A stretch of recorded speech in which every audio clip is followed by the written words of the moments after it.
recording now. And now I share my screen and now it should work properly. Right, cool. All right, so I will start. Hello, everyone.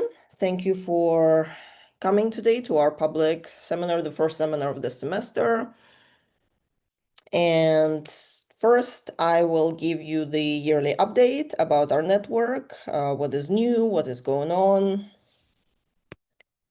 First of all, to remind you, if you're a new member or forgot what OoLEN is or what we stand for, we bring together early career scientists to strengthen and accelerate the science in origin of life research. And our mission rests on 6 pillars of inclusion, post-disciplinarity, exchange, communication, community, and quality. So we try to adhere to these pillars. We are, as of recently, an international network of over 290 early career origin of life researchers, and we are constantly growing as a network. You can see the distribution of members on this map, highlighted in green or teal. And yeah, we are growing constantly this year. So this is a bit of an old number because this is from June or end of June, beginning July. So that was 16 members as of June 2025 that joined just this year. I can tell you that since there are more people that have joined, and yeah, we continue to grow, and that's good. As of our structure, as you probably are familiar, we have the executive board, which currently consists of 5 members, Klaus, Lorraine, Alex, Zane, and me. And we all are managing the work groups. So Klaus and Lorraine are responsible for website, email, and forum team. Alex is responsible for the outreach team, and Zane and I are responsible for virtual meeting team. We have introduced some changes as of very, very recently to our code of conduct. The main change specifically is that we decided to extend the executive board from 5 to 7 members to be able to keep up with the current workload. If you want to see all detailed updates, you can just go to the website and look at our code of conduct. Yeah, and as of for the new members of the EB, we are currently selecting them. We have a few candidates, and Lorraine is stepping down. So thank you, Lorraine, for all the work that you did. And yeah, since I mentioned the work groups, if you haven't joined a work group yet, feel free to do so. As I said, we have the virtual meeting work group, and for that one, we need people across all time zones because we try to organize our seminars in the ways that are accessible with a rotation of time zones for everyone across the globe. We also have a website, email, and forum work group or outreach work group. And this is a chance to change things your way. If you want to do something in a specific way, or if you want to change something the way we do it, or if you have additional ideas, just bring them in. We are always open to new ideas. And it's really not that big of a commitment. It's only a couple hours a month. It's really feasible and flexible schedule.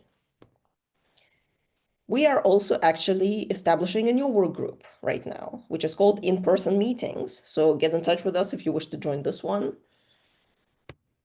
And yeah, to remind you of other things that OoLEN is doing, we have publications. This is a list of the publications that we have so far. If you have an idea for a publication, get in touch with us, write a post on Discourse, somehow let us know, we can think about it.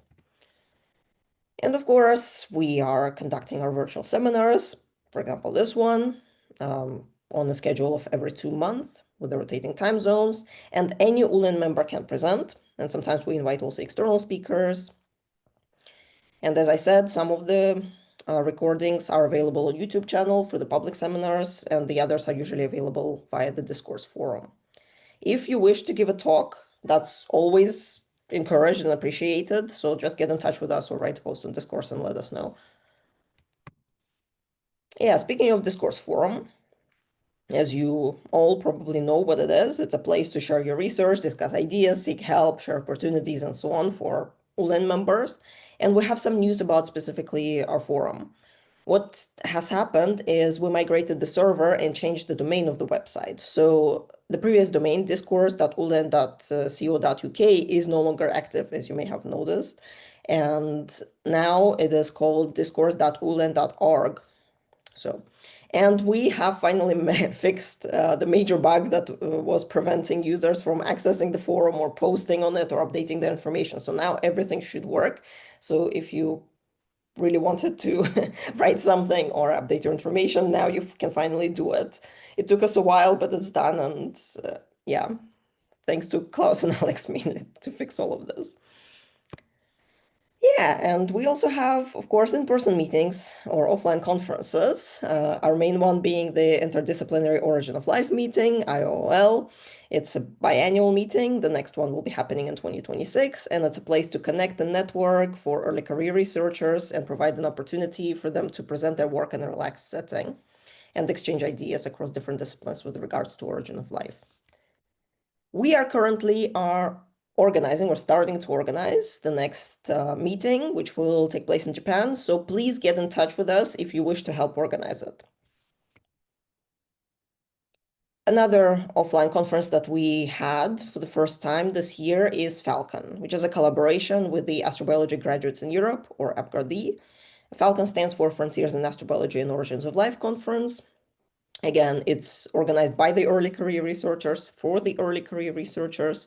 And this one is kind of exists to connect origin of life and astrobiology researchers, so not just for origin of life specifically.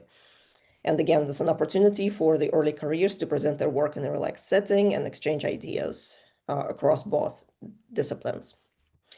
Stay tuned for more Falcon updates. Yes, we had our first one this year. We may have another one in 2027. That is to be decided, so stay tuned. And yes, that is all for OoLEN updates. And now we will have the science talk by Tony Jia. Hold on, let me stop sharing my screen. And Tony, you can share your presentation.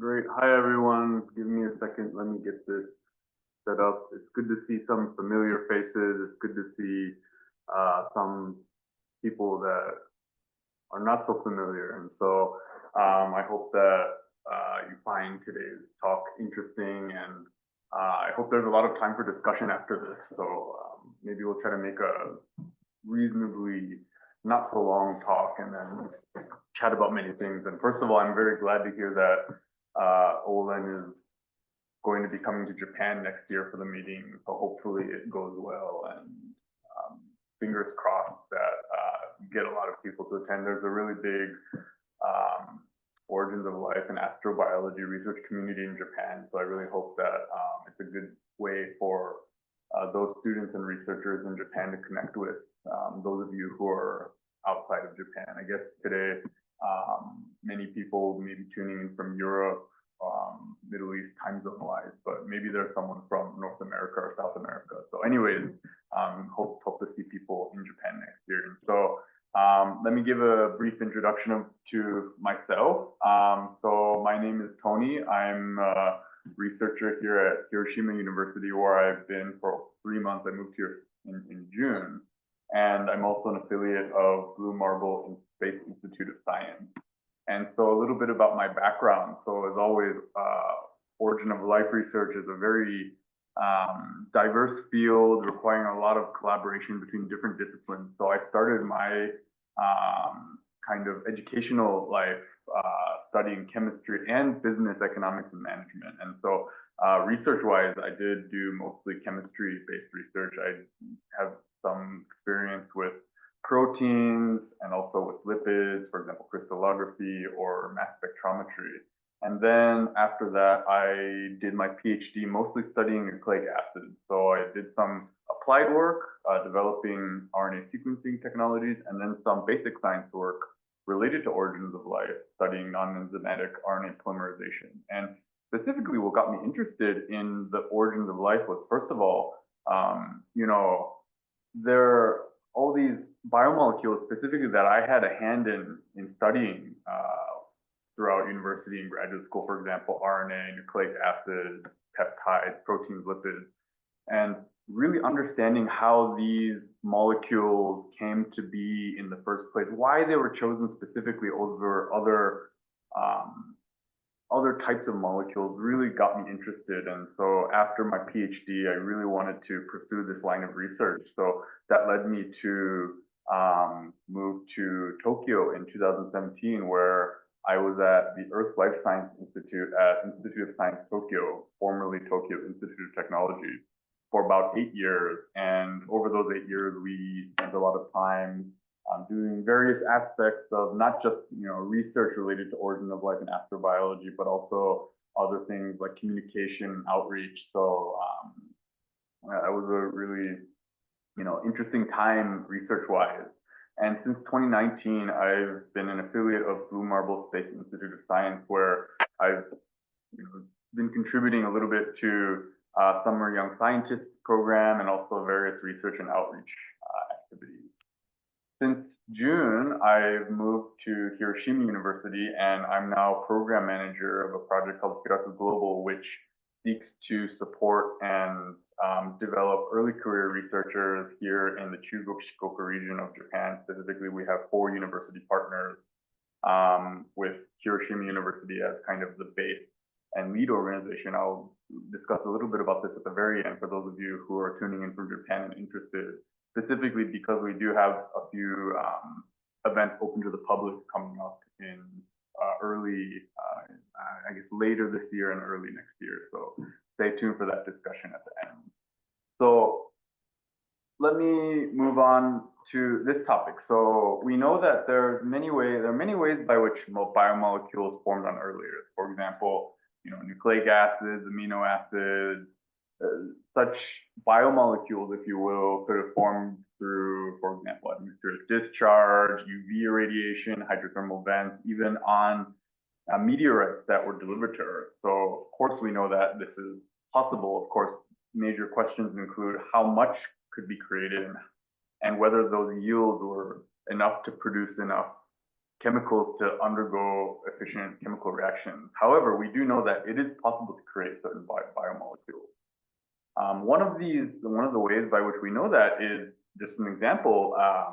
This is a meteorite called the Murchison meteorite, and over about more than 50 years, I guess, this and other meteorites have been analyzed chemically to determine what organic compounds were present, and some of those organic compounds that were detected are then used or believed to have been possibly available on early Earth, and could have been a part of the chemical repertoire on early Earth that could have participated in chemistry leading to the origin of life. So this is one way. And so, of course, one thing that I want to ask the participants here, whether you're from the origins of the life field or not, is an interesting question just for you to think about. So I want to ask you, how many chemicals do you think were detected in the Murchison meteorite? Again, I think it fell out in 1969. We've had about 55 years to analyze it. How many chemicals do you think? So just an interactive activity here. So with Zoom, there's this like raise hand or thumbs up function. So if you think there was one chemical detected, raise your hand or thumbs up. How about 2 chemicals? 10 chemicals. 10 chemicals. Anyone think 100 chemicals were detected? Okay, no takers. How about 1,000? Anyone think 1,000 chemicals were detected on this meteorite? How about 10,000? Anyone think 10,000 chemicals? Okay, we have our first thumbs up. So anyone else think 10,000? Anyone think 100,000 chemicals? Okay, so we have now more people thinking 100,000. Anyone think 1,000,000 chemicals were detected? Okay, and anyone think like 10 million or more chemicals were detected? Okay, so we have a range from 10,000 to 1,000,000 or so, maybe 10 million chemicals detected. So what's the real answer? And so the real answer is we've actually, and we as in the scientific community, have detected 50,000 different chemical formulas within the Murchison meteorite alone. And so this is the soluble fractional. There is an unanalyzable or difficult to analyze insoluble fraction, which a lot of researchers are actually working on how to analyze those these days. But these 50,000 different chemical formulas could be, could be indicative of over millions of structural isomers. So on the one hand, there are at least 50,000 chemicals and very likely possibly millions or more. Of course, many of these are at very small quantities. So here's an example. This is a paper from about 15 years ago where they did mass spec analysis of Murchison meteorite. And you can see, if you know anything about mass spec analysis, you detect molecules based on their charge to mass ratio, which gives an indication of their chemical, molecular weight. And so here, with the molecular weight difference of 0.01 m over z, you can see that this team detected, 9 different chemical formulas using really high resolution mass spectrometry. And so it is possible to detect many, many, many chemical formulas. We still don't know exactly how many total chemicals there are in this meteorite. And then again, this is just one meteorite. So, basically what I want to say is there are many, many, many chemicals possible on early Earth. And no doubt many of these, or some of these, are biomolecules. Researchers have detected, for example, amino acids, maybe nucleotides or precursors to nucleotides or amino acids. So, of course, we can detect biomolecules in the Murchison meteorite and other prebiotically, other ways that, or other reactions that were considered prebiotically plausible. One thing I would like to just use as the basis of today's discussion is, we can detect these biomolecules. There are also these other molecules that were detected that may not be considered not be considered biomolecules that maybe were more abundant, just as abundant or more abundant than biomolecules. And so the question here is, let's term these non-biomolecules.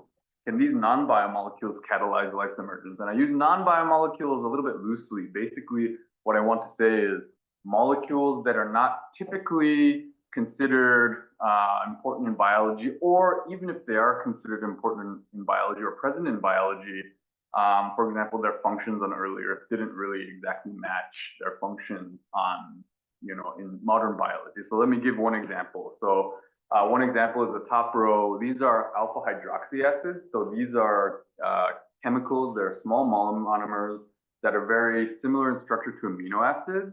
If you know anything about biochemistry, basically you take an amino acid, you remove the amino group, and you replace that with a hydroxyl group. And so these hydroxy acids, they're very different.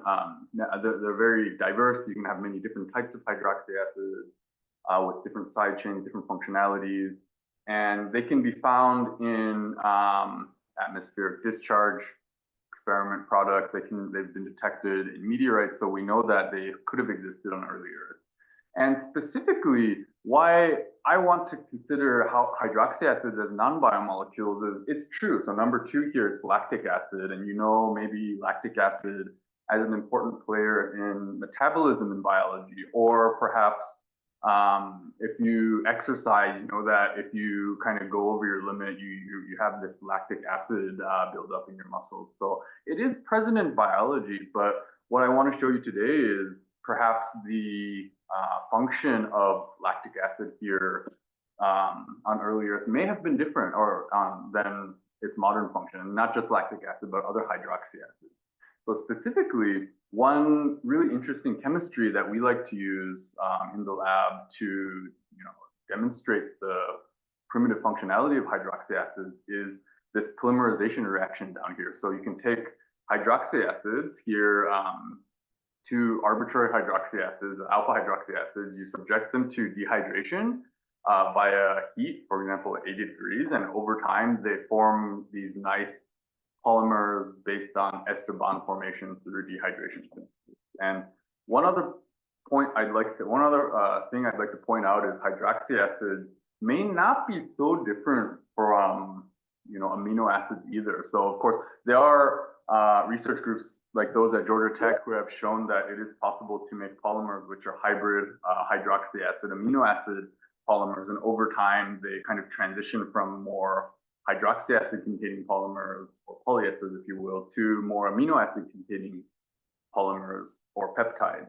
Here, this is a lab from University of Tokyo about 15, 18 years ago. They showed that you can actually replace amino acids on tRNA, and typically tRNA with amino acids going through the translation system, they produce proteins. You can actually replace these amino acids with hydroxy acids, subject them to translation, transcription, the transcription translation machinery in vitro, and you can generate polyesters using totally biological machinery. So maybe these hydroxy acids are not so different from amino acids as we believe. And so given that, let me go through some of the research that my colleagues and I have been doing throughout the years. And so one of the first studies that focused on hydroxy acids and origins of life was performed in 2018. This is before I started working on this project. And so these researchers, led by Kuhan Chandru and Jim Cleaves, who many of you may know, they actually took these 5 different alpha hydroxy acids, mixed them in solution, and subjected them simply to drying over a few days at 60 to 80 degrees. And what they found was you can actually very easily polymerize these hydroxy acids. You have just one type of hydroxy acid in solution, you can make homopolymers. If you have multiple types of hydroxy acids, you can make these heteropolymers. So they were one of the first to kind of find these primitive conditions which were capable of producing polymers from monomers. And again, maybe some of you are a little bit unfamiliar with why some of us in the origins of life field, I don't want to say all, but some of us are so fixated on polymers is that in biology at least, if you have polymers of very complex chemical structure, you can actually get really complex functions. And so perhaps on early Earth, to have polymers would result in more complex functions than monomers. Not totally true all of the time, but perhaps this is possible in some or many cases. So I'll skip the details here, but they're able to use high resolution mass spectrometry to really detect these heteropolymers. And so after that, so I started working closely with Kuhan, who at the time was in Japan, but also moved around from the Czech Republic, Malaysia, Germany, even Germany right now. And so what we did next was we kind of took their initial study further, and we tried to see, whether the products they made, these polyester products, could do something interesting, have some specific type of function. And so, of course, what we did was we took these same hydroxy acids, polymerized them, and this is mass spectrometry analysis. We used MALDI, so matrix-assisted laser desorption ionization mass spectrometry. And the reason is that the products of these reactions you form, you can see here, if you know anything about mass spectrometry, you can see the production of many different polymers of various lengths. And MALDI specifically is a very useful technique for this type of analysis because the way that the system works, you don't actually fragment the polymers. In some of the other mass spec techniques, you actually subject the sample to fairly high ionization energies, and you can fragment them. But here, MALDI, you can often, or not often, but you can get long polymers directly detected in the instrument. So this is one reason why we use this technique. And so we polymerized these 5 different hydroxy acids separately to make homopolymers. And what you see here is that for many of these cases, we actually found this gel-like substance as the product. So this gel-like substance is translucent, color is sometimes clear, not totally clear. And so what we did was we took this gel-like sample, and personally, I had some experience working with hydrogels in the past with peptides. So I thought, oh, maybe these gels can assemble into something, or they are assemblies, molecular assemblies. So we actually took these gels and suspended them in aqueous solution, and we found that in many cases they formed these nice spherical droplets. These droplets have no membrane. They can freely, coalesce with each other over time. And specifically, we also found that mixing these monomers and then polymerizing them to form heteropolymers also resulted in these droplets. And we think that one possible reason is that the produced polyester, they're fairly apolar. Even lactic acid, if you polymerize it, it becomes fairly apolar. And so this apolarity results in the system really wanting to kind of separate and form these, water excluded, condensed phases. And another point I'd like to make is that we ended up using a solution of 80% water and 20% acetonitrile. The official reason we use this is because the acetonitrile, for some reason, it seems to bring more droplets into the water, and likely it's because these polyesters are a little bit more soluble in acetonitrile. If you actually put 100% acetonitrile into and dissolve these gels, they actually completely dissolve. And if you put water, in some cases, there's nothing happens. So we use 80% water, 20% acetonitrile.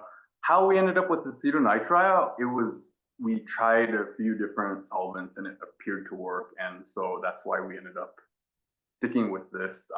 There are other solvents I'm sure that work, but for this study specifically, we use 80% water and 20% acetonitrile. And so, of course, once we've made these droplets, we found that because they're apolar, they can actually segregate small molecule dyes. So this suggests that these droplets could perhaps segregate or compartmentalize organic molecules that could have been present on early Earth. And some other things that we found were, for example, at high salt conditions, you can see these droplets, start to coalesce. If you look kind of in the middle here, these droplets slowly start to coalesce, get a little bit bigger, and this is with salts. I don't remember, hundreds of millimolar of sodium chloride. And so in this case, over 20 or 30 minutes, you see a lot of this coalescence. In the absence of salts, they also coalesce, but to a slower degree. It takes, the same process might take a few hours. And then other things that we found were, for example, droplets could interact with proteins, with lipids, with RNA. And so we thought, these droplets, perhaps, they could be relevant membraneless protocell models because you can form them fairly easily. It's simply dehydration, rehydration, essentially. They're made by hydroxy acids, which could have been present on early Earth. And they can also segregate small molecules and interact with various biomolecules. So maybe we should study them as membraneless protocell models going forward. And so to that end, after this study, this is our first, big, seminal study. And so after this, we had a number of follow-up studies. So for example, we found that you can actually make polyesters not just through dehydration physics directly, but you can start of hydroxy acid monomers. You can take these heterocycles, subject them to dehydration synthesis, and they also will form polyesters through ring opening polymerization. And you can even start with lactide or glycolide, which are basically heterocycle dimers of hydroxy acids, and they'll also still form these polyesters and sometimes form droplets as well. Next, we wanted to kind of do more studies with respect to the function of the droplets. And one of the things we did was we actually wanted to see if we could change the charge of the droplets themselves. So previously we're using only neutral hydroxy acids. Here we added some percentage of this basic hydroxy acid. And the idea was, if we add a basic hydroxy acid to some percentage, maybe the total charge of the droplet becomes more positive, depending on the pH, of course. And then maybe if it's more positive, it can segregate RNA more readily or stably within the droplet. And so what we did was we kind of varied the ratio of this basic hydroxy acid, which is positively charged at low enough pH. And we see that at higher ratios of this basic hydroxy acid, there's less droplet assembly. And this is true with every system we tested. We tested all 5 of the different hydroxy acids we initially had from the first study. We mixed them in bimolecular mixtures and subjected them to dehydration with this basic hydroxy acid. And we found that in all cases at higher percentages of this basic hydroxy acid, there's less droplet propensity. And so we thought that, then maybe maybe let's try to add just a small percentage, like 20% of this basic hydroxy acid to the initial monomer mixture. And we see that even at 20% incorporation, we get, let's say, see at the left, you can see that even for droplets previously, some of these had no RNA, segregation propensity. We were able to see that some of these droplets could segregate RNA to some extent. After that, we continued doing, other studies. So this was a kind of a concept study with Kuhan Chandru's lab members and our lab members, and we worked together to kind of discuss how these polyethylene gels could be relevant to some panspermia hypotheses, and we were selected for a cover of this journal. And so here's, I think 4 of the 5 co-authors were able to meet in Tokyo a few years ago and take a picture in front of the cover. And then next we did some more characterization studies. So this is a study that kind of investigated the effective temperature and also monomer chirality on polyester synthesis. And we found that here, this is for temperature. At higher temperatures, typically we found longer polymer products, but once you reach a certain point, after 120 degrees, we found diminishing returns that may be due to, for example, some degradation. Also may be due to the fact that, at higher temperatures, even if this heating block is at higher temperatures, the water itself may not be so different at these higher temperatures. But in any case, we, based on this study, some future studies, we did tune the temperature of the reactions. Initially, we typically always stayed at 80 degrees. One of the reasons is that we thought, something under 100 degrees would be pretty possible to achieve on early Earth through, geothermal activity. But there are some studies that show that you can actually reach up to like 119 or 120 degrees through specific geothermal processes. So that's also something that we played around with. And we also, this isn't really a great reason for prebiotic chemistry work, but one reason that we wanted to use 120 degrees as the synthesis conditions for some of our reactions, just it's faster. The products are produced faster. Next, so let me highlight this interesting study. So this study was one of the questions that we wanted to answer was, do you remember this video I showed you where, at high salt concentrations, the drops seem to coalesce very quickly, but at lower concentrations, they still coalesce slowly. So we want to know why. And this study was led by a former postdoc in the lab who's now at Riken in Wako in Saitama in Japan. And so Chen really was interested in this topic. And so he tackled this topic.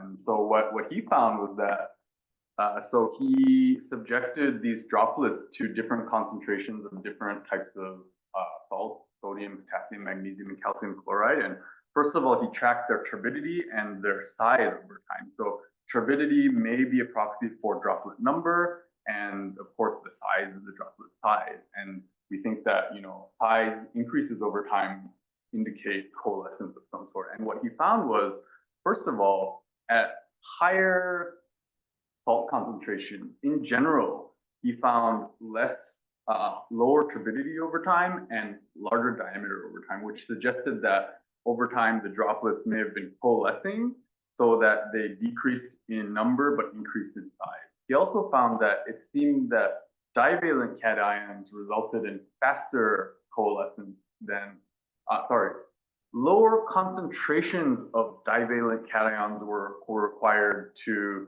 achieve the similar amounts of coalescence as monovalent cations. And so you can see on the right here, for example, even 10 millimolar of magnesium or calcium chloride resulted in the same or similar type of action as 100 millimolar of sodium or potassium chloride. And so he went a step further, and this is, he actually started, we started collaborating with a lab at Okayama University who are specialists in analyzing extraterrestrial samples. And we used one of their instruments for, where they detected metals in these samples ICP-MS, inductively coupled plasma mass spectrometry. And what we found was a few interesting things. So we measured how much salt was absorbed into the droplet at different concentrations and different salt identities. And what we found was that salts were absorbed, we're not totally sure which one, but they were incorporated into the droplets differentially. And so, for example, you can see that at low concentrations of salt, calcium in purple, that's I think the purple bar is what you should be looking at. At 1 millimolar, there's way more potassium chloride incorporated in the droplets than magnesium chloride. We also see that at higher concentrations, we still see a similar, order of preference of salts, but that less total or less percentage of a lower percentage of the cation concentration was incorporated in the droplet. So there seemed to be some plateau of how much salt could be uptaken. And we reasoned that it's possible that the salts actually were not uptaken into the entire droplet, but they may actually have been residing on the surface. So we did some surface potential, so zeta potential assays, and found that so without any salt in the typical solution, these droplets seem to exhibit some negative charges on their surface. Once we added salt, these negative charges were neutralized. And so, and divalent salt seems to neutralize this charge more readily than monovalent ions. And so this charge, so these, ions may actually be residing on the surface rather than in the interior of the droplet. And because these ions seem to neutralize the droplet charge, maybe this is why the droplets started to coalesce faster. In the absence of these ions, the droplets were, maybe more repulsive towards each other because of this surface charge. Now, once the surface charge is neutralized, perhaps they're more willing to or more able to coalesce. So this is a really interesting study, and if you're interested, I'd really recommend checking this study out. So after that, we had a few other studies, and we actually started working with some researchers who are interested in or experts in, for example, biotechnology and synthetic biology. And so this study was a collaboration with Kosuke Fujishima's lab, led by Shota Nishikawa, who's a previous former grad student in the lab and now at RIKEN. And so they actually took these polyester gels, and they were able to use them as fuel, basically, to generate amino acids. Similarly, we had other studies. For example, this is a study discussing the potential of catalysis by these polyesters.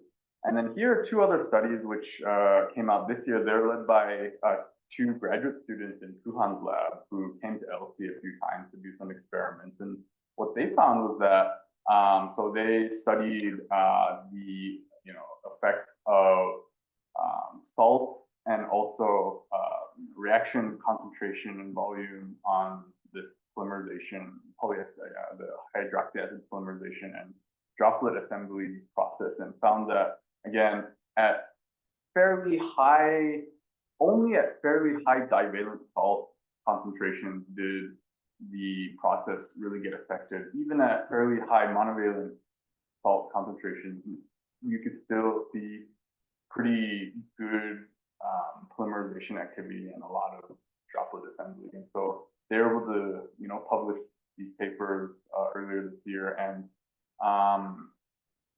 we took this also because, often we're using 500 microliter reactions with 500 millimolar reactant hydroxy acid. And so for lactic acid, that's totally no problem practically. Lactic acid is fairly cheap. You can buy a lot of it at very high concentrations and just use it. And once it's gone, you replace it.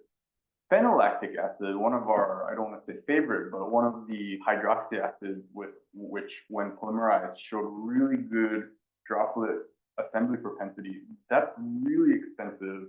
And we wanted to see if we could achieve similar types of products with less, lower volume and lower concentration. So one one reason is practically, of course, to preserve expensive reactants. The other is, on earlier 500 microliter, 500 millimolar reactions, probably not possible. And so we wanted to kind of go down in concentration and volume to see, where the limits are, which on earlier, you probably have less,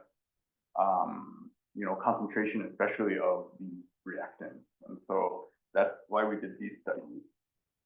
Next, we moved a little bit further into some applications. This is one of my favorite studies. So this is a collaboration with a researcher originally from Taiwan, Tommy Wong. He's now in Singapore. And so he's an expert of many things, including synthetic biology, but also environmental science. And his idea was, there are a lot of straws used in, food, the food industry. Many of these straws are made from polylactate, polyester. He thought, he had the ability, or he thought he could actually take these straws and generate, convert them from polymers into monomers. And he thought, maybe we can take these monomers and make droplets out of them. So what we did was we actually took straws. We had a couple of ways to do this, but the best way we found is through hydrolysis with proteinase K. And so we actually had these straws. We could generate polyesters, and we had a little bit of tin, and ended up subjecting these collected monomers from straw waste, basically, to dehydration and rehydration. And we found that we could actually make these droplets. And specifically, we chose tin because small amounts of tin, I don't remember exactly how much we used, but it's a very small amount. But small amounts of tin can actually be used as a food additive, so it's safe for consumption. And what we found was tin actually decreased the amount of time required for the reaction. So we tracked, for example, the reaction over a week, and typically towards the end of the week, 6-7 days, the gel forms, you can see these droplets. With tin, we could actually see it after 3 or 4 days. So it not only sped up the reaction, it's still, consumption safe at low levels. And so if you're interested, here's actually some of the actual materials that we use, the straws to the gel and to the droplets. And this is really interesting and exciting for me because as a researcher studying origins of life, it's very rare that we have an opportunity to work on applied research. And although, not all of our research is relevant to applied research, some of it certainly is, especially in the green chemistry field. And so I was really inspired by, this small but, really powerful study. And so for those of you in origins of life research, of course, I'd say please continue basic science research, but also think about, ways to work with your colleagues in green chemistry or environmental science to do something, use whatever you've done in the origins of life field to benefit society. And finally, this is the last study I'll cover today. And so this is another collaborative effort with Chen and also Ray Chin, who now he's a former LC researcher and is now in China, in Guangzhou, running his own lab. And so what this study was what happened was we were, Ray Chin and Chen and I, we were playing with polymerization of tartaric acid, which is an anionic acidic acid. And so we were subjecting tartaric acid to dehydration synthesis, and we're finding that, we're finding that we're all getting different results. Ray Chin had these results, Chen had these results, I was getting these results. And so we found that we're getting different results. And what we ended up noticing was that, someone was using L-tartaric acid, someone was using DL-tartaric acid, and apparently the polymerization rates of those are completely different. And so you can see here that D and L-tartaric acid, pure D and pure L, they polymerize fine. The racemic mixture seems to just doesn't do well at all. And so why is that? And we weren't totally sure. We did know that tartaric acid is very famous for being in calcium tartrate, which is the crystal that you find in wines. I guess in the food industry, a very well-studied system. We were playing around more with generating crystals with tartaric acid, and we found also that the racemic mixtures and non-enantiomer mixtures of tartaric acid did a really good job of forming these calcium tartrate crystals upon addition of calcium. whereas the enantiopure ones just didn't form any crystals at all. And furthermore, we subjected these, various samples to polymerization through dehydration synthesis. We found that actually this is in the presence of calcium. Basically, the ratio, the chiral ratio of the mixture didn't matter at all. We were getting very similar products, regardless of the enantiomeric excess or not, in the presence of, this is 100 millimolar calcium. And so we were really puzzled by this, what's going on. And so we next did was we subjected some of these studies to NMR analysis. Rachin's really big expert with NMR, and we found that actually this effect only appears at about 100 millimolar calcium. At lower concentrations of calcium, you still see that DL tartrate, racemic tartrate, has basically no polymerization. Whereas at 100 millimolar calcium, the tartrate polymerizes generally very similarly, regardless of the racemic or chiral ratio. So the next question was, is this a calcium specific effect, or any salt can do this? And we found that it indeed is because of calcium.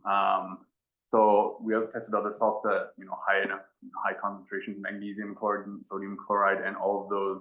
None of them could actually really activate, if you will, this tartrate polymerization. And again, we're still not completely sure the reason, but it may be due to the fact that the binding to the calcium produces some different structure of tartrate that leads to a greater polymerization propensity. And so this leads us to think that maybe we should think about high calcium environments on early Earth, because this could lead to, for example, the high or low calcium environments, depending on which one, might lead to more polymerization of homochiral products, or atactic products like those from DL tartrate. So it's just something that I'd like to encourage you or others to think about going forward.